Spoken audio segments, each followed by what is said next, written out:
إن الله وملائكته يصلون على النبي يا أيها الذين آمنوا صلوا عليه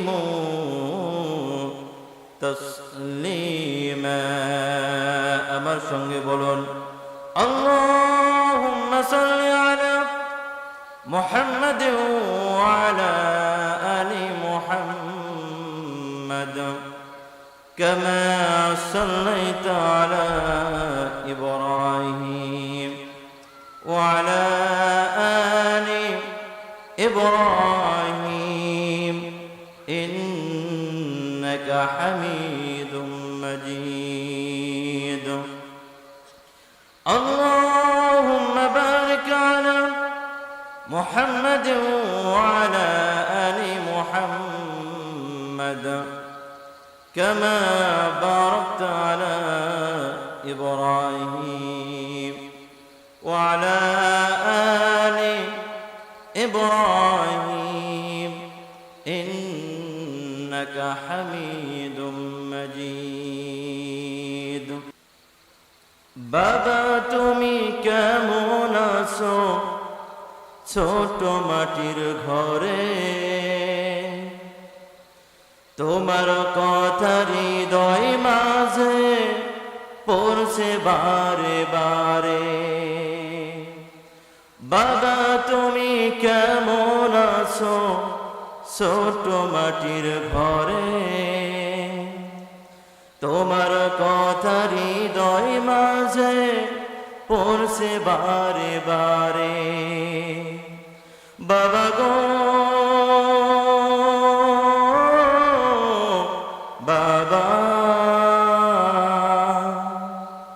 বাবা গো বাবা কত আদর কত স্নেহ তোমার কাছে পেলাম সব কিছু হারিয়ে আজকে নিঃস্ব হয়ে গেলাম কত আদর কত স্নেহ তোমার কাছে পেলাম সব কিছু হারিয়ে আজকে নিঃস্ব হয়ে গেলাম ভালোবাসি তোমায় বাবা বুকটা যে যাইছি রে ভালোবাসি তোমায় বাবা বুকটা যে যাইছি রে তোমার কথা হৃদয় মাঝে পড়ছে বারে বারে বাবা তুমি কেমন আছো ছোট মাটির ঘরে তোমার কথা হৃদয় মাঝে পড়ছে বারে বারে বাবা গো বাবা বাবা গো বাবা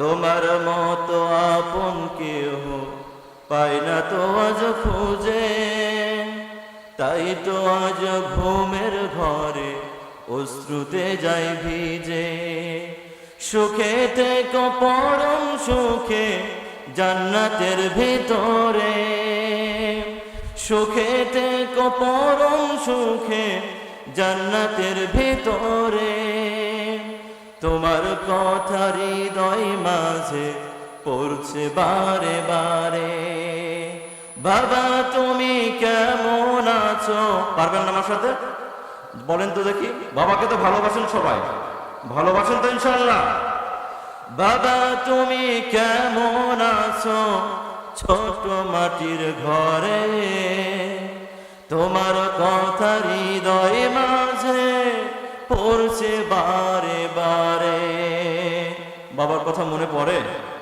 পড়ে বাবা হারাইছেন তো আল্লাহ তাআলা পৃথিবীর সকল বাবাকে জান্নাত দান করুন সকলে বলেন আল্লাহুম্মা আমিন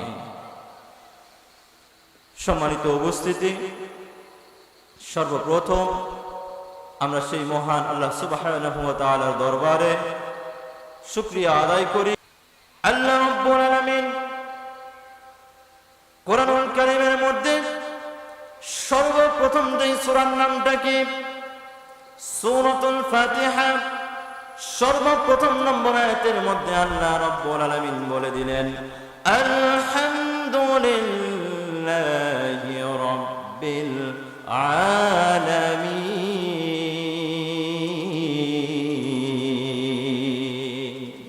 আল্লাহু আকবার। আল্লাহ রাব্বুল আলামিন বলে দিলেন, বান্দারা তোমরা যদি আমার সম্পর্কে জ্ঞান রাখতে চাও, আমাকে যদি জানতে চাও, তাহলে সর্বপ্রথম যে আয়াতটি নিয়ে তোমরা গবেষণা করবা সেই আয়াতটি হচ্ছে আলহামদুলিল্লাহি রাব্বিল আলামিন। জোরে বলুন না সুবহানাল্লাহ। এবার বলবেন আল্লাহ তার পরিচয় কোরআনের মধ্যে আছে, এরকম ভাবে নবীর পরিচয় আছে কি নাই? রব্বুল আলামিন কোরআনুল কারীমের মধ্যে জনাবে মুহাম্মদুর রাসূলুল্লাহ সাল্লাল্লাহু আলাইহি ওয়াসাল্লামের পরিচয় বলতে যে বললেন, আমার সঙ্গে বলুন, ওয়া মা আরসালনাকা ইল্লা রাহমাতাল লিল আলামিন। জোরে বলুন আল্লাহু আকবার। তোমরা যদি আমার নবীর পরিচয় জানতে চাও, নবী সম্পর্কে যদি তোমরা জ্ঞান রাখতে চাও, তাহলে একটি আয়াত নিয়ে তোমরা গবেষণা করো, থিসিস করো, পড়াশোনা করো আমার নবীর পরিচয়। তোমরা এই একটি আয়াতের মধ্যে পেয়ে যাবে। জোরে বলেন সুবহানাল্লাহ।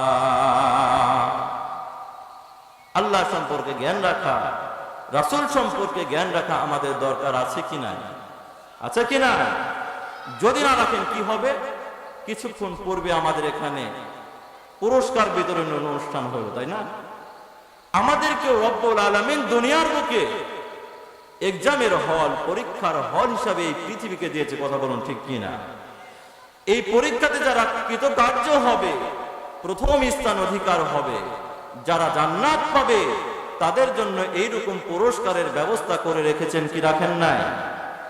রাখছেন কি রাখেন নাই? আমি যদি আল্লাহর পরীক্ষায় যদি উত্তীর্ণ হয়ে যাই, আমার পরিচয়টা হয়ে যাবে ইন্নাল্লাযীনা আমানু ওয়া আমিলুস সালিহাত কানাত লাহুম জান্নাতুন তাজরি মিন তাহতিহাল আনহার। জুরে জুরে সুবহানাল্লাহ বলেন। আল্লাহ রাব্বুল আলামিন বলে দিলেন, যারা ঈমানদার হবে, যারা সৎ আমল করবে, তাদের জন্য আমি রব্বুল আলামিন এমন জান্নাত রেখে দিয়েছি, এমন জান্নাত রেখে দিয়েছি যার তলদেশ দিয়ে নহর সমূহ প্রবাহিত হতে থাকে। জোরে বলেন সুবহানাল্লাহ। এই জন্য হযরত ইব্রাহিম আলাইহিস সালাতু ওয়াস সালামকে যেমনি করে যেমন ভাবে পরীক্ষা নিয়েছে, রব্বুল আলামিনের কাছে এসে 100 মার্ক পেয়েছে। এই জন্য রব্বুল আলামিন কুরআনুল কারীমে হযরতে ইব্রাহিম আলাইহিস সালাতু ওয়াস সালামের জন্য বিভিন্ন ভাবে আয়াত উল্লেখিত করে রেখে দিয়েছে। কথা বলুন ঠিক কিনা? উনি যে পরীক্ষায় পাশ করলেন, তার জন্য পুরস্কার কি দিলেন আল্লাহ রব্বুল আলামিন? শুধু জান্নাত নয়, আল্লাহ রব্বুল আলামিন ঘোষণা দিয়ে দিলেন সালামুন কওলাম মির রাব্বির রহিম। জোরে জোরে বলেন আল্লাহু আকবার। আল্লাহ রাব্বুল আলামিন বললেন, হে ইব্রাহিম, তোমার পৃথিবী বুকেতে তোমাকে যেইভাবে আমি পরীক্ষা নিয়েছি, তুমি সেই পরীক্ষাগুলোতে তুমি জিপিএ 5 পেয়ে তুমি পাস করেছো। এই জন্য আমি আল্লাহ রাব্বুল আলামিন দুনিয়াতে আখিরাতে তোমাকে পুরস্কৃত করবই, কিন্তু আখিরাতে না, তোমাকে পৃথিবীর মুখে এমন ভাবে করলাম, এমন ভাবে পুরস্কৃত করলাম, বান্দারা যখন নামাজ পড়বে প্রত্যেকটা নামাজের মধ্যে তোমার নাম উচ্চারণ করবে। জোরে বলেন সুবহানাল্লাহ। ওয়া আলা আলি ইব্রাহিম আছে কি নাই? আছে কি নাই? এমন পুরস্কার দিলেন মুসলমান জাতির যত রাকাত নামাজ পড়বে প্রত্যেক 2 রাকাতের মধ্যে যখন আত্তাহিয়াত পড়বে এরপরে দুরূদ শরীফ দুরূদে ইব্রাহিম পাঠ করতে হয় কি হয় না? এরকম পুরস্কার নেওয়ার আমাদের ইচ্ছা আছে তো ইনশাআল্লাহ? আছে তো ইনশাআল্লাহ?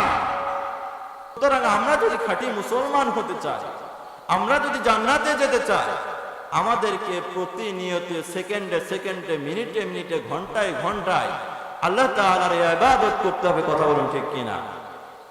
আল্লাহ রাব্বুল আলামিন ঘোষণা দিয়ে দিলেন সূরাতুজ জারিয়া, সূরার নাম কি? সূরাতুজ জারিয়ার মধ্যে বলে দিলেন ওয়ামা খালাকাতুল জিন্না ওয়াল ইনসা ইল্লা লিয়াবুদুন, আমি জিন এবং মানুষকে সৃষ্টি করেছি ইল্লা লিয়াবুদুন, শুধুমাত্র একমাত্র দাসত্ব করার জন্য। কার? একমাত্র কার? কুল হুয়াল্লাহু আহাদ আল্লাহুস সামাদ লাম ইয়ালিদ ওয়া লাম ইউলাদ। জোরে জোরে চিল্লা বলেন আল্লাহু আকবার। তাহলে আমরা সবকিছু করব কার জন্য? আমরা মুসলমানরা কোন জিনিসটা নিয়ে টেনশন করতেছি বলেন তো?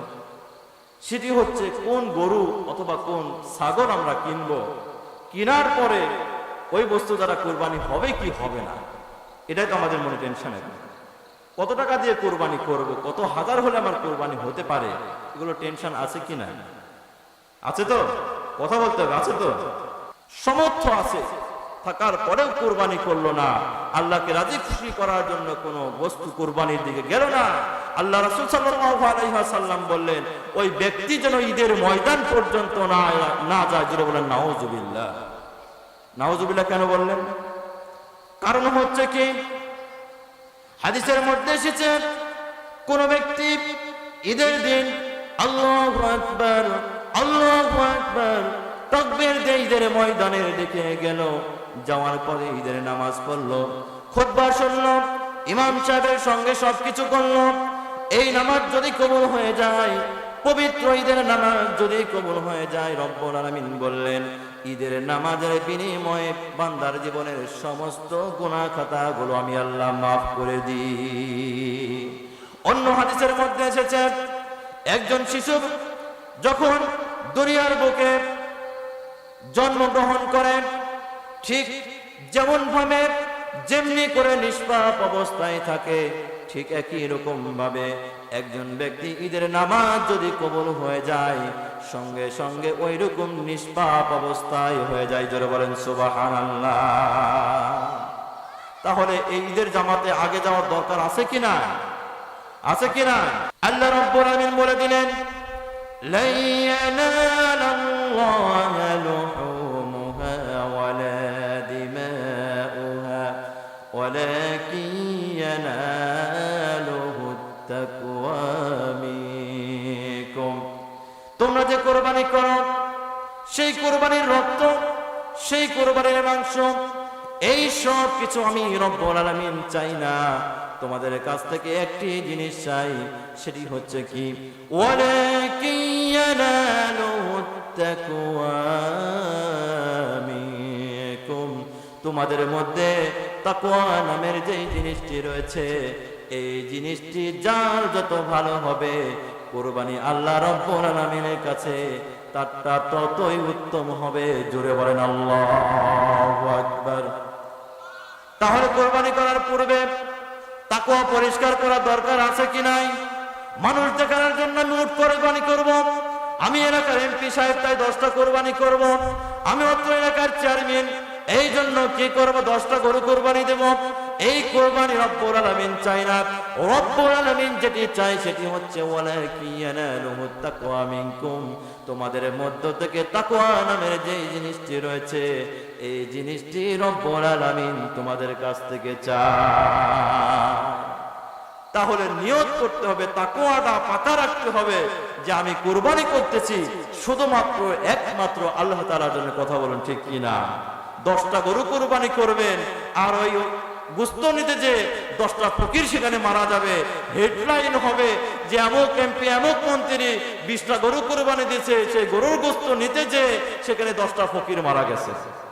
এইসব কোরবানির দরকার না, এইসব কোরবানি আল্লাহ পর্যন্ত পৌঁছাবে না।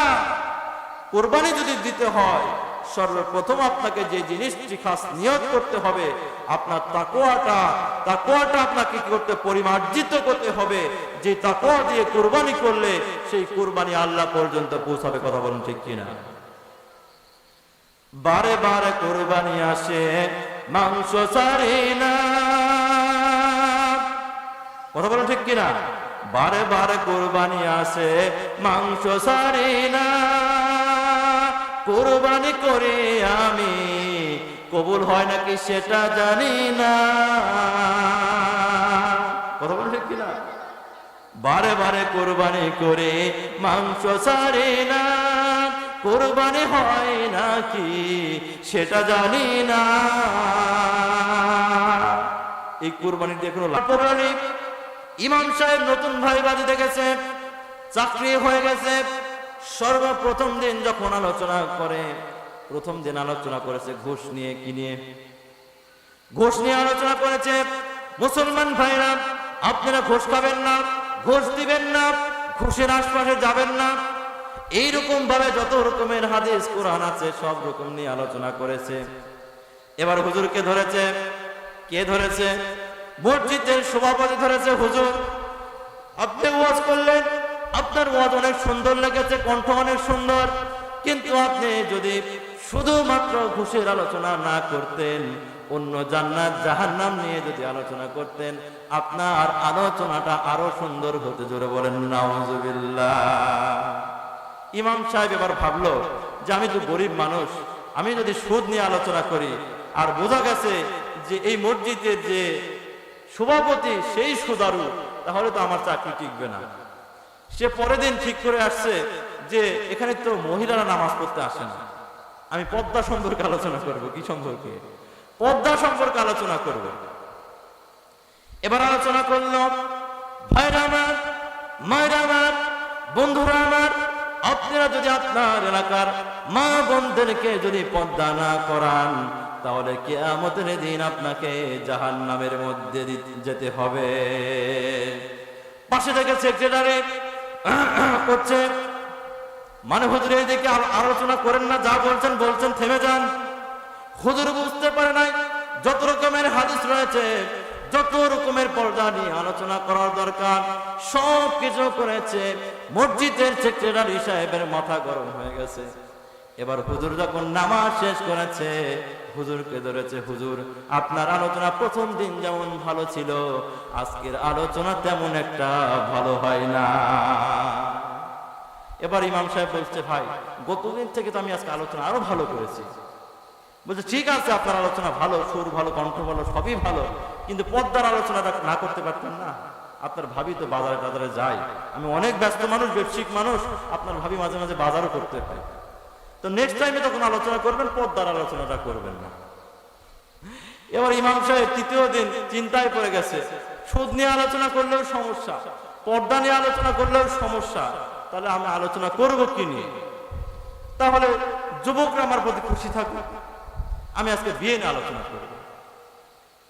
মুসলমান ভাইরা, বিয়ে নিয়ে যখন আলোচনা করতে লাগছে, মসজিদের এই কোণা থেকে ওই কোণা থেকে জোরে জোরে আল্লাহু আকবার আসতেছে, জোরে জোরে নারে তাকবীর আসতেছে।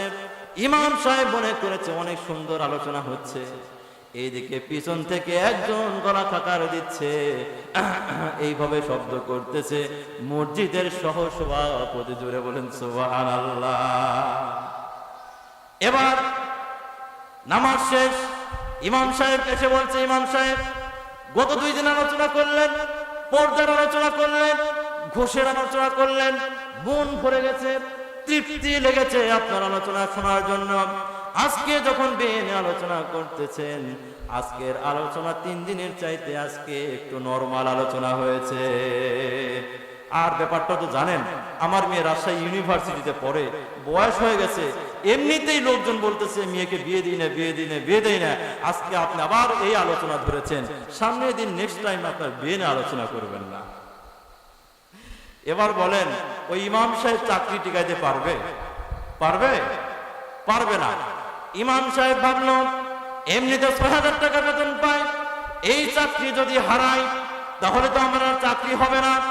এই জন্য ইমাম সাহেব কি করলো, একবার আসমানে যায়, একবার জমিনে যায়, কুরবানি হাটের মধ্যে কি হয়েছে, গরু কয় টাকাতে বিক্রি হয়েছে, দালাল কি করেছে, এদিকে প্রেম প্রীতির কি আলোচনা আছে, আজে বাজে আলোচনা করতে করতে কোরআন হাদিস নিয়ে আর আলোচনা করে না। আজকে তাফসীরে মাহফিলে এই অবস্থা হয়েছে কি হয় নাই? কোরআন থেকে আলোচনা করলে জনগণ শোনে না, আজকে আমার সভাপতি শোনে না, আমার প্রধান অতিথি শোনে না, বিশেষ অতিথি শুনতে চায় না। রাজনীতি নিয়ে যদি এই মুহূর্তে আলোচনা করতে যাই, সঙ্গে সঙ্গে এখান থেকে বাধা দিয়ে দিবে, হুজুর আলোচনা করেন না। দিবে কি দিবে না? কিন্তু প্রেক্ষাপট নিয়ে যারা আলোচনা করতে চান, রাজনীতি আসবে কি আসবে না? আসবে কি আসবে না? রাজনীতি ছাড়া কি কোরআন হয়? কোরআন হয়? এই রোগটা কিন্তু শুধুমাত্র বাংলাদেশে নাই, এটা কিন্তু ইন্ডিয়াতেও আছে। গত ফেব্রুয়ারি মাসে আমি একটা মাহফিলে গেছিলাম আপনার কলকাতায়, বসিরহাটে।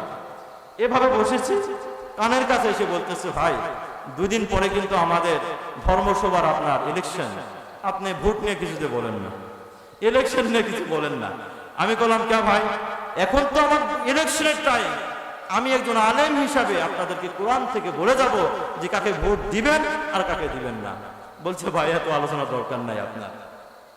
এই সমস্যাটা ঘটছে সবার মধ্যে, কথা বলুন ঠিক কিনা? আর আলোচনা আমরা শুনি ঠিকই, ও জায়গাটা বেশি শুনি। কেমন করে? একটা উদাহরণ দিই। হুজুর মসজিদের মধ্যে ওয়াজ করেছে, কোন ব্যক্তি যদি কুরবানি দেয়, কুরবানির লোমে লোমে পশমে পশমে সব হবে, হাদিস আছে কি নাই? অবশ্যই আছে। এই জন্য কিন্তু ভেড়া জাতীয় যে এইগুলো বস্তু রয়েছে, এইগুলো কুরবানি দেওয়া উত্তম কি উত্তম না বলেন? কারণ পশম বেশি। এই হাদিসটা একজন মুসলমান ব্যক্তি শুনেছে, হুজুর ওয়াজ করেছে, যত পশু জবাই করবে, যতগুলো লোম থাকবে, এই লোমে লোমে আল্লাহ রাব্বুল আলামিন আপনাদেরকে নেকি সওয়াব দান করবে। জোরে বলেন সুবহানাল্লাহ। শুক্রবার আলোচনা করেছে, শনিবারের দিন ইমাম সাহেবকে বিচার করার জন্য ডাকতেছে। ইমাম সাহেব বিচার করতে হবে। ইমাম সাহেব জিজ্ঞেস করলো, কিসের বিচার? বলছে, হুজুর গরু চুরি করছে, গরুর বিচার হবে। ইমাম সাহেব এবার গরুর বিচার এখানে চলে আসছে। এবার এসে দেখে যে ব্যক্তিটা গরু ক্রয় করেছে, মানে চুরি করেছে, তার সামর্থ্য রয়েছে একটা কুরবানি দেওয়া, কিন্তু এরপরে সে গরু মানে চুরি করেছে। এবার ইমাম সাহেব জিজ্ঞাসা করলেন, ভাই আপনাকে তো আমি অনেক সম্মান করতাম, আপনি তো আমার মসজিদের সামনে কাতারে থাকতেন, কিন্তু গরু চুরি করলেন কেন? মুসলমান ভাইরা ভালো করে লক্ষ্য করুন। এবার ওই মুসল্লি উত্তর দিল, হুজুর আপনি না গতকাল ওয়াজ করলেন যে যত গরু কুরবানি দিবে, যে যত পশু কুরবানি দিবে, ওই লোমে লোমে আমি আল্লাহ রাব্বুল আলামিন আমাদেরকে সওয়াব দান করবে। এই জন্য আমি তো নিজেই একটা কুরবানি দিব, এরপরেও যদি কুরবানি দিই আমি চুরি করি, চুরি করার বিনিময়ে আল্লাহ গুনাহ দিবে। কথা বলেন ঠিক কিনা? উনি বলতেছেন যে আমি তো কুরবানির জন্য চুরি করেছি, তাহলে একটা গুনাহ তো হবে, হবে না? আবার আপনি আমার সঙ্গে মত মিলান, আমি যে গরু চুরি করলাম, এটা যদি আমি কুরবানি করি তাহলে আমি সওয়াব পাবো কি পাবো না? কুরবানি করলে সওয়াব পাচ্ছি লোমে লোমে, আর যদি চুরি করি তাহলে একটা গুনাহ পাচ্ছি, চুরির গুনাহ। এখন যদি আমি মাইনাস আর যদি প্লাস করি তাহলে দেখা গেল সমান সমান। কুরবানি দিলাম সওয়াব হলো, আর চুরি করলাম গুনাহ হলো। তাহলে মাইনাসে মাইনাসে কি, মানে প্লাস মাইনাসে কি হয় বলেন তো? হ্যাঁ, কি হয়? মাইনাস। মাইনাসে থাকলো না। এবার উনি বললো, আমি লাভে কিভাবে থাকবে? এবার দেখেন, গোস্ত যে খেলাম, একটা গরু থেকে 3 মণ 4 মণ 5 মণ যে গোস্ত পেলাম, এই গোস্তটাই আমার লাভ। জোরে বলেন সুবহানাল্লাহ। সুবহানাল্লাহ বললেন, জোরে বলেন না নাউযুবিল্লাহ। হিসাব দেখছেন? হিসাবটা কেমন হলো? কুরবানি দিলাম সওয়াব হলো, চুরি করলাম গুনাহ হলো, কাটলো কি কাটলো না? এবার যে গোস্ত খেলাম, এই গোস্তটা আমার লাভ হলো, ইমাম সাহেব আমি অন্য কিছু বুঝি না, অন্য কিছু জানতে চাই না, এই জন্য আমি আমি চুরি করেছি। এরকম মুসল্লি আমাদের আছে কি নাই? নামাজ পড়তে বললে নামাজ পড়বে না, নামাজ পড়তে বললে কি বলবে না? নামাজ পড়বে না। অন্য একটা কাজ করতে বলেন, ইমাম সাহেব যদি করতে বলে তাহলে সেটা আগে লাফায় করবে। যেমন মনে করে ওয়াজ মাহফিল, ওয়াজ মাহফিলের জন্য কিন্তু যুবকরা খুবই উৎসাহিত, কিন্তু নামাজ পড়ার জন্য কিন্তু এত উৎসাহিত নয়। আমি কিন্তু ওয়াজ মাহফিলের বিরোধিতা করতেছি না, ওয়াজ করতে হবে, কারণ আল্লাহ রাব্বুল আলামিন বলেছেন ফাযাক্কির ইলা ইয়াউমিল কিয়ামা। এই ওয়াজ চলবে কোন পর্যন্ত? কোন পর্যন্ত? রব্বুল আলামিন বলে দিলেন ইয়া রাসূলুল্লাহ, ইয়া হাবিবাল্লাহ, এই যে তুমি, এই যে আপনি ওয়াজ শুরু করেছেন, এই ওয়াজ চলতে থাকবে, এই দাওয়াত চলতে থাকবে ইলা ইয়াউমিল কিয়ামা, কিয়ামত পর্যন্ত এই ইসলামের দাওয়াত প্রসার চলতে থাকবে। জোরে বলেন সুবহানাল্লাহ। আজকে যারা বলে ওয়াজ মাহফিলের দরকার নাই, তাফসীর মাহফিলের দরকার নাই, এইরকম যারা কোরআনদারি কথা বলে, আজকে কোরআন থেকে বলে যাচ্ছে, রব্বুল আলামিন বলে দিলেন এরা শুধুমাত্র কাফের নয়, এরা এমন জায়গায় যাবে ফি নারি জাহান্নাম খালিদিনা ফিহা আবাদা। এইরকম কিছু মুরব্বী জন্ম নিয়েছে কি নাই? নাই। মাহফিলের দরকার নাই, মিলাদের দরকার নাই, কোরআন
হযরত ইব্রাহিম আলাইহিস সালাতু ওয়াস সালাম, হাদিসের মধ্যে এসেছে বৃদ্ধ যখন বয়স হয়ে গেছে, অনেক হাদিস হয়েছে, অনেক মতামত, কেউ বলে 80 বছর, কেউ বলে 60 বছর, কেউ বলে 90 বছর।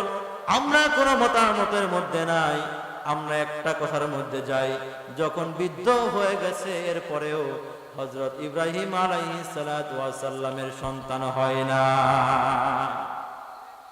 তাহলে ইব্রাহিম আলাইহিস সালাতু ওয়াস সালামের যখন সন্তান হয় নাই, ইব্রাহিম কি ন্যাংটা বাবার কাছে গেছে, চ্যাংটা বাবার কাছে গেছে, ভণ্ড বাবার কাছে গেছে? নিজের বাবা বাড়িতে পড়ে আছে, মা বাড়িতে পড়ে আছে, ভাত দেয় না, আর বাবার দরবারে যে গরু কুরবানি দিয়েছে, এই কুরবানি আল্লাহ পর্যন্ত পৌঁছাবে না। কথা বলুন ঠিক কিনা? আল্লাহ পর্যন্ত পৌঁছাবে না। নিজের মাকে আপনি বৃদ্ধাশ্রমে দিচ্ছেন, নিজের বাবাকে বৃদ্ধাশ্রমে দিচ্ছেন, আর বাবা যে পীর সাহেব রয়েছে, পীর সাহেবকে বড় বড় মুরগির আন খাওয়াচ্ছেন, আপনি খাসির মাথা খাওয়াচ্ছেন যে পীর সাহেব আমার বাচ্চা হয় না, আমি জান্নাতে যেতে চাই, আমাকে এমন একটা দোয়া করে দেন, পানি করে দেন, আমার যেন বাচ্চা হয়, আপনার পানি খেয়ে যেন আমি জান্নাতে যেতে পারি। কোশ্চিন কালেও আপনি জান্নাতে যেতে পারবেন না। কথা বলুন ঠিক কিনা? সুতরাং সাবধান, যারা বাবা মার সাথে খারাপ ব্যবহার করেন, বয়স্ক মানুষদের সঙ্গে খারাপ ব্যবহার করেন, আজকে যুবকরা যারা বয়স্ক যারা রয়েছে, সমাজের প্রধান যারা রয়েছে, তাদেরকে মানতে পারে না। যুবক ভাইদের পায়ে পড়ে বলছি, ভাই এখনো সুযোগ রয়েছে, এখনো সময় রয়েছে, আর কয়েকদিন পরে আপনি কিন্তু বয়স্ক হবেন, আপনার বয়সও শেষ হয়ে যাবে, তখন কিন্তু আপনি আফসোস করবেন, হায় আমার ছেলে আমার কেন কথা শুনে না, আমার এলাকার যুবকরা কেন আমার কথা শুনে না। কথা বলুন ঠিক কিনা? মুসলমান ভাইরা, ইব্রাহিম আলাইহিস সালাতু ওয়াস সালাম যখন সন্তান তার প্রয়োজন, কোন সময় বলে নাই আল্লাহ আমাকে কেন সন্তান দিচ্ছেন না, আমার বয়স তো আমি বুড়ো হয়ে গেলাম। আচ্ছা এবার বলেন তো, 80-90 বছর যখন বয়স হয়ে যায়, এমন তাগড়া জওয়ান কি এই মঞ্চে আছেন যে 80 বছর হয়েছে এরপরে সন্তানের আশা করেন? আছেন কেউ? আছেন? এরকম তাগড়া জওয়ান কেউ নাই। মুরব্বী আছে নাকি? নাই। এবার দেখেন হযরত ইব্রাহিম আলাইহিস সালাতু ওয়াস সালাম কি করলেন? 80 থেকে 90 এইরকম যখন বয়স উপনীত হলেন, সেই সময় রব্বুল আলামিনের কাছে সুন্দর করে দোয়া করলেন। দোয়াটা এত সুন্দর, রব্বুল আলামিনের কাছে পছন্দ হয়ে গেল। রব্বুল আলামিন সুন্দর করে যত্ন করে জনাবে মুহাম্মদুর রাসূলুল্লাহ সাল্লাল্লাহু আলাইহি ওয়াসাল্লামের উপর নাজিল করে দিয়ে কোরআনের মধ্যে লিপিবদ্ধ করে দিলেন। জোরে বলেন সুবহানাল্লাহ। হযরত ইব্রাহিম আলাইহিস সালাতু ওয়াস সালাম বললেন, রব্বি হাবলি মিনাস সালিহিন ফাবাশশারনাহু বিগুলামিন হালিম।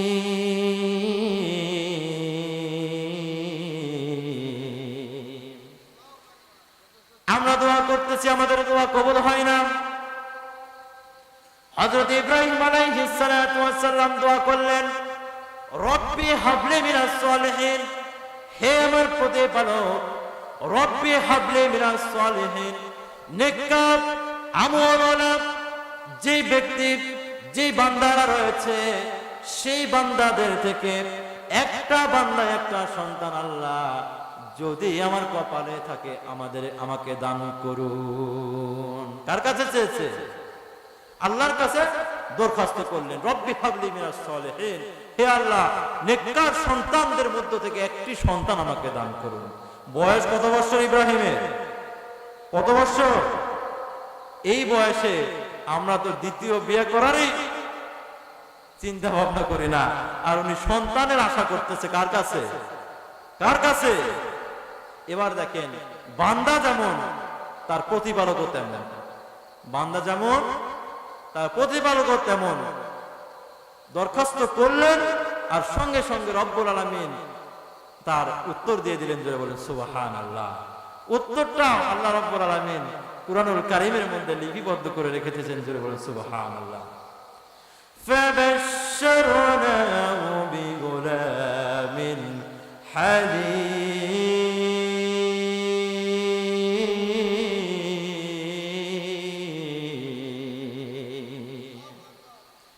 রব্বুল আলামিন বলে দিলেন, হে আমার ইব্রাহিম, হে আমার দোস্ত, তুমি নেককার সন্তানদের থেকে একটি সন্তান চাইলা, আর আমি নেককার নয়, গুলামিন হালিম।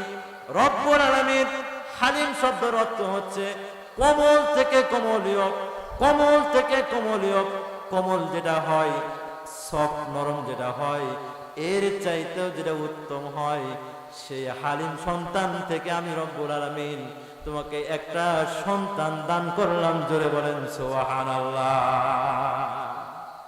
তাইলে আমরা যদি পানি চাই, তাহলে আমাদেরকে ফ্রিজ আল্লাহ দিয়ে দিতে পারেন কি পারেন না? পারেন কি পারেন না? কিন্তু আমাদের চাওয়ার সিস্টেমটাই আমরা জানি না, সিস্টেমটাই আমরা জানি না। কথা বলুন ঠিক কিনা? সিস্টেম আমাদের জানার দরকার আছে কিনা? এবার দেখুন, আপনি আপনার সন্তানকে যখন বলেন, বাবা সামনে কোরবানি, এই কোরবানির জন্য পশু কেনার জন্য 60 থেকে 70,000 টাকা লাগবে, তুমি আর টাকা নষ্ট করো না, শান্ত হারে ঘন ঘন যে আর নাস্তা করো না, ওই রাজশাহী যে আর ঘোরাফেরা করো না, আর ঢাকার বুকে তুমি আর ঘুরতে যেও না। ঘুঘু, এটা কি আপনাদের ঘুঘুডাঙ্গা নাকি নওগাঁতে? নিয়ামতপুর ঘুঘুডাঙ্গা, যে তুমি টাকা নষ্ট করো না। আর কিছু আছে নাকি? জলিলের পার্কে যে টাকা নষ্ট করো না, রাজশাহীতে যে তুমি টাকা নষ্ট করো না। আমার সামনে কোরবানি, অনেক টাকার দরকার, এমন ভাবে বললেন, ছেলের কাছে টাকা নাই। কথা বলা লজ্জার কি লজ্জা না? লজ্জা শরম ছেড়ে দিয়ে আপনার ছেলেকে এমন ভাবে বললেন, ছেলে আপনার কথা না শুনে সঙ্গে সঙ্গে বাইক নিয়ে রাজশাহী শহরের দিকে অগ্রসর হয়। হয় কি হয় না? আপনি যেটা বলেন তার বিপরীতটা আপনার ছেলে করে। কথা বলুন ঠিক কিনা? এটা কার ছেলে? এটা আমার আপনার ছেলে। এবার বলুন, ইব্রাহিম আলাইহিস সালাতু ওয়াস সালামের ছেলে কেমন? মুসলমান ভাইরা, ইব্রাহিম আলাইহিস সালাতু ওয়াস সালাম যখন রব্বুল আলামিনের কাছে দোয়া করলেন, রব্বুল আলামিন গুলামিন হালিম নামে সন্তান দান করলেন, যেই সন্তানের নাম আমরা সকলেই জানি, কি বলে? হযরত ইসমাঈল আলাইহিস সালাতু ওয়াস সালাম যখন বড় হলেন, অনেক মতামত রয়েছে। কেউ বলে 18 বছর, কেউ বলে 12 বছর, কেউ বলে 9 বছর। আমরা কোনো মতামতের মধ্যে নাই। যখন সে যখন বাবার সঙ্গে চলাচল করতে পারল, চলাচল করতে পারে, এইরকম একটা বয়সে যখন উপনীত হলো, তখন রব্বুল আলামিন কি আদেশ করলেন? কি আদেশ করলেন? ওই সন্তানকে কি করো? কুরবানি করো। এই কথাটা কোরআনের মধ্যে আছে কি নাই? ফাবাশশারনাহু বিগুলামিন হালিম ফালাম্মা বালাগা মা'আহু السعي قال يا بني إني أرى। জোরে বলুন না সুবহানাল্লাহ। এবার দেখেন, বাবা যেমন হবে সন্তান তেমন হবে। সন্তানের কাছে বাবা বলছে, হে আমার সন্তান ইসমাঈল, আমি স্বপ্নে দেখলাম আমি তোমাকে কোরবানি করছি। ফালাম্মা বালাগা মা'আহুস সা'য়, স্বপ্নের মাধ্যমে আমি তোমাকে কোরবানি করা দেখলাম। আল্লাহ রাব্বুল আলামিন তোমাকে কোরবানির নির্দেশ দিয়েছে। জোরে বলেন সুবহানাল্লাহ। এবার দেখুন, আপনার যদি এইরকম সন্তান হয়, ধরেন যে আপনার সন্তান হয়েছে 80 বছরে। এবার এলাকার যে নেতা ছিল তুহিন ভাই বলল যে এই ছেলেকে কোরবানি করতে হবে। এবার আপনি আকুতি মিনতি করবেন কি করবেন না? ভাই, এই সন্তান বাদে তুমি আমার সবকিছু নিয়ে যাও, বলবেন কি বলবেন না? বাড়ি, টাকা পয়সা যা কিছু রয়েছে সবকিছু নিয়ে যাও, এই কষ্টের ধনটা নিয়ে যাও না। এমনি আমার বয়স 90 থেকে 80 বছর হয়ে গেছে, এই বয়সে একটা আল্লাহ সন্তান দিয়েছে, এই সন্তান আর নিয়ে না। ভাই, এই কথা বলবে কি বলবে না? কিন্তু হযরত ইব্রাহিম আলাইহিস সালাতু ওয়াস সালাম এই কথা আল্লাহর কাছে বললেন, স্বপ্নের মাধ্যমে দেখলেন যে আল্লাহ দেখাইতেছেন ওনাকে কুরবানি করার জন্য। সঙ্গে সঙ্গে তার ছেলেকে বলেন, বাবা আমি তোমাকে দেখতেছি, স্বপ্নের মাধ্যমে আমি কুরবানি করতেছি। এবার ছেলেকে উত্তর দিচ্ছে, ছেলে বলো, বাবা আমাকে সঙ্গে সঙ্গে এখন তুমি শোয়া ফেলাও, যে আমাকে কুরবানি করে দিল। বলেন সুবহানাল্লাহ। এটা কার কথা? আজেবাজে কোনো কাহিনী বলতেছি না। ইব্রাহিম আলাইহিস সালাতু ওয়াস সালামের কাহিনী অনেক বক্তা বলতে যে মানুষ কেঁদে যায়, এত কিছু কিন্তু তাফসিরের মধ্যে নাই। তাফসিরের মধ্যে যতটুকু আছে ততটুকু আপনাদেরকে শোনাচ্ছি। আচ্ছা, এতক্ষণ যে কথাগুলো বললাম, এখন পর্যন্ত কি আজেবাজে কথা বলেছি? হাদিস বলেছি? হাদিসও কিন্তু এখনো বলে নাই। 2-3টা হাদিস বলেছি, বাকিটা কিন্তু কোরআন থেকে তাফসির করতেছি। যেহেতু তাফসির মাহফিল, তাফসির করে ইনশাআল্লাহ শেষ করবো ইনশাআল্লাহ। এবার হযরত ইব্রাহিম আলাইহিস সালাতু ওয়াস সালাম যখন বললেন, বাবা তোমাকে আমি কুরবানি করার জন্য দেখলাম, আল্লাহ আমাকে স্বপ্নের মাধ্যমে দেখাচ্ছে।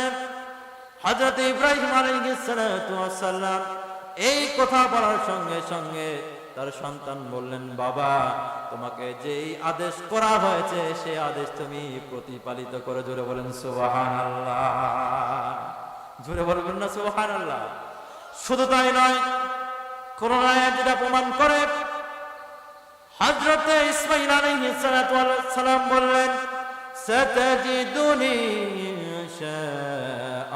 ইনশাআল্লাহু মিনাস সাবিরিন। জোরে জোরে বলেন সুবহানাল্লাহ। বাবা তুমি আমাকে কুরবানি করো, ইনশাআল্লাহ আল্লাহ যদি চায় তাহলে অবশ্যই অবশ্যই ধৈর্যশীলদের মধ্য থেকে একজন আমি ইসমাঈল হয়ে যাব। জোরে বলেন সুবহানাল্লাহ। ইস, যখন জবাই করতে চাইলো ছেলেকে, ছেলে বলল, বাবা আল্লাহ যে আদেশ করেছে সে তুমি প্রতিপালিত করো। আর আমার সন্তান যদি হতো, আপনার সন্তান যদি হতো, যদি বলা হতো বাবা এলাকার নেতা বলেছে তোমাকে কুরবানি করতে হবে, আপনাকেই ধরে মারত, আপনাকে ধরেই মারত। যে ফেজলামি টাইম পাও না, দুনিয়া কত এখনো বাকি রয়েছে, বিয়ে করতে পারলাম না, প্রেম করতে পারলাম না, এখন পর্যন্ত একটা আইফোন কিনে দিতে পারলাম না, এরপর আমাকে কুরবানি দিতে যাচ্ছে। ফেজলামি টাইম পাও না, এই কথা বাবাকে বলতো কি বলতো না? বলতো কি বলতো না? আর হযরত ইব্রাহিম আলাইহিস সালাতু ওয়াস সালামের সন্তান বাবা যেমন, তার সন্তান মুসলমান ভাইরা, ফজলি গাছের আম থেকে যেমন ন্যাংরা আম সম্ভব হবে না, ন্যাংরা গাছ থেকে যখন আম পাকবে না টক আম যেমন পাবেন, ফজলি গাছ থেকে যখন আম পাকবে না তখন একটু একটু মিষ্টি আম পাবেন। কথা বলুন ঠিক কিনা? ফজলি আম যদি আপনি যদি মিষ্টি আম খেতে চান, কাঁচা মিঠে আম লাগাইতে হবে। কথা বলুন ঠিক কিনা? আপনি ন্যাংরা গাছ লাগালেন, লাগানোর পর মাত্র এলাকার যত রকমের হুজুর রয়েছে, আজহারি সাহেবকে নিয়ে আসলেন, আমির হামজা সাহেবকে নিয়ে আসলেন, এই যে বগুড়ার গোলাম রাব্বানি আমার মিতা রয়েছে নিয়ে আসলেন। নিয়ে আসার পরে সকল যত হুজুর রয়েছে মিলাদ করলেন। এরপরেও ওই আম গাছ থেকে, ওই আপনার ন্যাংরা আম গাছ থেকে যেমন ফজলি আম সম্ভব নয়, ফজলি গাছ থেকে ন্যাংরা আমও সম্ভব নয়। কথা বলুন ঠিক কিনা? আমরা মুসলমান বুকে হাত দিয়ে বলতে পারি না, হুজুর আমি যখন বিবাহ শাদী করি ভালো করে নিয়ত করেছি, আবার যখন সন্তান নিব এই মুহূর্তে আমরা নিয়ত করি আমার ছেলে ডাক্তার হবে, আমার ছেলে ইঞ্জিনিয়ার হবে, আমার ছেলে পুলিশ অফিসার হবে। কেউ নিয়ত করে না আমার সন্তান এলাকার মধ্যে নেক সন্তান হবে, এইরকম কেউ নিয়ত করি না। যেমন বাবার নিয়ত কেমন?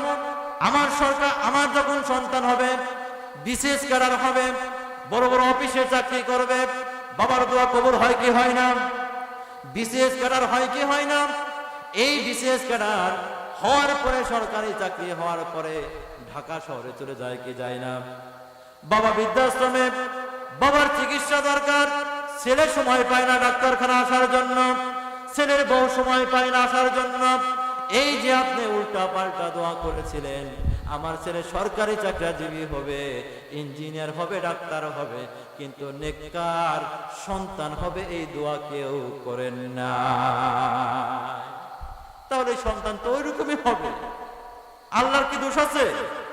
মুসলমান ভাইরা আমার জীবনের একটা কাহিনী বলি। আমি হাফেজ হয়েছি, রাজশাহী শাহমখদুম মাদ্রাসা থেকে অনেকে হয়তো দেখেছেন রাজশাহী পদ্মা গার্ডেনের পাশে, রাজশাহী কলেজের পাশে শাহমখদুম জামিয়া ইসলামিয়া শাহমখদুম মাদ্রাসা। এই মাদ্রাসায় জনতা ব্যাংকের একজন ম্যাডাম ছিলেন। সেই ম্যাডাম মাঝে মাঝে এসে ছাত্রদেরকে মিষ্টি খাওয়াইতেন, আবার বলতেন ভাইরা তোমরা কি খাবা, যা খেতে যাওয়া তোমরা তাই খাবা, কিন্তু আমার জন্য খাস নিয়তে দোয়া করতে হবে। কেমন দোয়া? আমার ছেলে যেন বিশেষ কারণ হয়, আমার মেয়ের যেন ডাক্তারের সঙ্গে বিবাহ হয়, তার নিয়ত কেমন? আবার 15 দিন পরে এসে আমাদের যারা শিক্ষক ছিল, হুজুর ছিল, তাদেরকে বলে হুজুর আপনার ছেলেরা গরুর মাংস দিয়ে নাকি খাসির মাংস দিয়ে পোলাও খাবে, কাচ্চি খাবে, বলেন আপনার সন্তানেরা দোয়া করেছে আমার ছেলে সরকারি চাকরি পেয়েছে, আমার মেয়ে আপনারা দোয়া করেছেন ডাক্তারের সঙ্গে বিয়ে হবে, আমার মেয়ের বিবাহ হয়ে গেছে, যা খাবেন তাই খাওয়া। এবার পাশের বাড়ি ভালো করে খোঁজ নেবেন, কথাগুলো কিন্তু রেকর্ড হচ্ছে।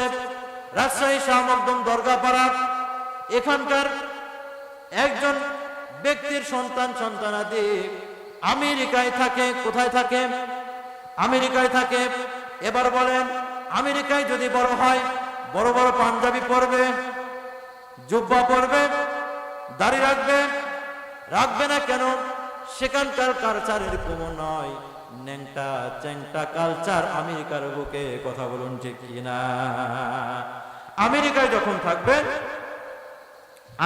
যখন থাকবেন তখন কিন্তু আপনার ছিল ওই আমেরিকার লোকজন যেমন হাফ প্যান্ট পরে, হাফ পোশাক পরে, হাফ গেঞ্জি পরে, এগুলো শিখবে কি শিখবে না? কথা বলুন ঠিক কিনা? শিখবে কি শিখবে না?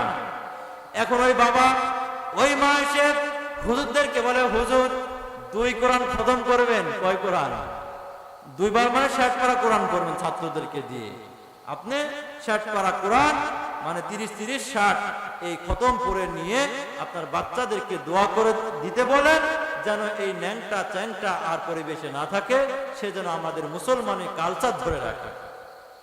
এবার বলেন শাহমখদুমে যতগুলো মুফতি সাহেব রয়েছে, যতগুলো হাফেজ সাহেব রয়েছে, সবাই মিলে যদি কাঁদতে কাঁদতে সেখানে ওই পদ্মার সঙ্গে যদি একটা সম্পর্ক হয়ে যায়, ওখানে গভীর হয়ে যায়, ওই হুজুরদের দোয়া কবুল হবে না? কারণ আপনি আমেরিকা ছেড়ে দিয়েছেন, ছোটবেলা আমেরিকার মতোই কালচার নিয়ে আপনার ছেলে মানুষ হবে। কথা বলুন ঠিক কিনা?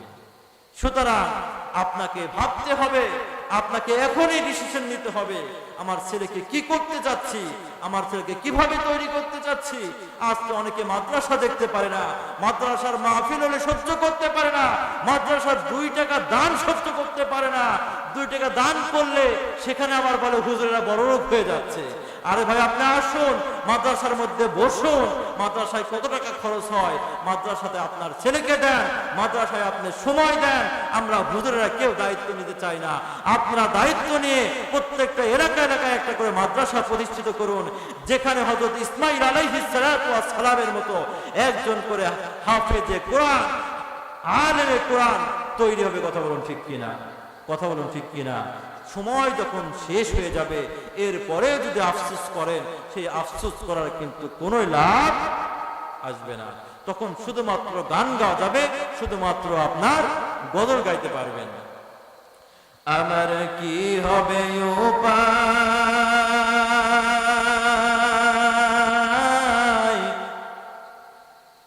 আমার কি হবে উপায়। আচ্ছা আমি এই গজল বলে মনোবাদ করে দেব, শেষ গজল আমার সঙ্গে বলতে পারবেন তো? জোরে বলতে হবে, তাহলে আমি আপনাদেরকে মনে রাখবো, আপনারা আমাকে মনে রাখবেন ইনশাআল্লাহ। তো ওয়াজ কি ভালো লাগতেছিল? সময় থাকলে আরো বলতাম, যেহেতু সময় নাই, আপনার এলাকায় নতুন, আস্তে আস্তে দেখা হবে, কথা হবে ইনশাআল্লাহ। তাহলে গজলটা আমার সঙ্গে বলতে হবে।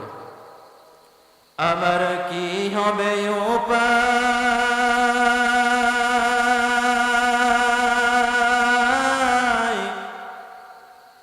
আবার কি হবে উপায়, শিশুকাল কোলে কোলে কেটে গেল ভাই, জীবনটা আমার ভোগ বিলাসে উড়িয়ে দিলাম হায়, আমার কি হবে উপায়, আমার কি হবে উপায়, আমার কি হবে উপায়, আমার কি হবে উপায়। কথা বলুন ঠিক কিনা? সময় থাকতে যদি আসলে গজল গাইতে পারতেছি না, কণ্ঠ ভেঙে গেছে, এই জন্য পুরো গজলটা গাইলাম না। যদি কোনোদিন সময় হয় এই গজলটা আপনাদেরকে শোনাবো ইনশাআল্লাহ। যাই হোক, আমি আমার বক্তব্য এখানে ইতি টানতেছি। অল্প টাইমের মধ্যে কথা বলা অনেক কষ্টকর। আমিও ভাবতেছি যে এই যে একটা ভাঙ্গা পরিবেশের মধ্যে আপনারা বসে আছেন, এই টাইমের মধ্যে অনেক ইনফরমেশন দেওয়ার আপনাদেরকে চেষ্টা করেছি। আমি কথা বলছি, এখনো যারা আশেপাশে ঘোরাঘুরি করতেছেন একটু সামিয়ানার নিচে